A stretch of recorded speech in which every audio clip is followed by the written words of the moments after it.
নবীজি বলতেন, আল্লাহ আপনি আমারে শুকরগুজারি বানান, আপনি আমারে ধৈর্যশীল বানান।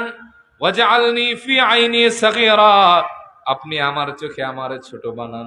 ওয়া ফি আয়ুনিন নাসি কাবীরা, ও আল্লাহ মানুষের চোখে আপনি আমারে বড় বানায় দেন। গোটা জিন্দেগিতে নবীজি কখনো অহংকার করেন নাই, বরং তার মর্যাদার কথা বললে তিনি লজ্জা পেয়ে যেতেন।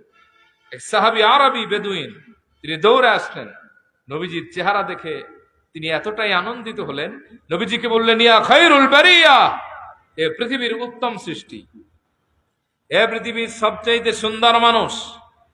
নবীজি লজ্জা পেয়ে গেলেন, বললেন, যাকা ইব্রাহিম আলাইহিস সালাম, এটা আমি না, আমার বাপ ইব্রাহিম। সুবহানাল্লাহ পড়েন। আবার আমরা কখনো কখনো ক্ষমতা পেলে, একটুখানি ফেমাস হলে কাছের মানুষদেরকেও দূরে ঠেলে দেয়, ঠিক না? কিন্তু নবীজি দূরের মানুষকে কাছে টেনে আনতেন। হযরত আনাস ইবনে মালিকের বর্ণনা, আল্লাহর হাবিবের কাছে কেউ যখন যেতেন, মনে হতো এই ব্যক্তিকে আল্লাহর হাবিব পৃথিবীর সবচেয়ে বেশি ভালোবাসে। সুবহানাল্লাহ পড়ে। তার আচরণে 19-20 ছিল না, তিনি সমানভাবে মানুষকে ভালোবাসা দিয়ে গিয়েছেন। এজন্যই তিনি রাহমাতাল লিল আলামিন। সুবহানাল্লাহ পড়ে। আপনার আমার আচরণের ভেতরে এমন অবস্থা হয় যে আমাদের কাছে মানুষ ভিড়তে চায় না। নবীজিকে দেখে এক লোক থরথর করে কাঁপতে লাগলো। নবীজি তার পিঠের উপরে হাত রেখে বললেন, হাউবিন আলাইক, এই মিয়া তুমি এরকম কাঁপতেছো কেন?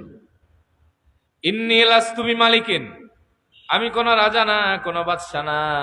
ইন্নামা আনা ইবনু ইমরাআতু মিন কুরাইশিন তাকুলুল কাদিদ, আমি কুরাইশ বংশের সেই মায়ের সন্তান যে গোশতগুলি রান্না না করে শুকা দিয়া খায়। সুবহানাল্লাহ।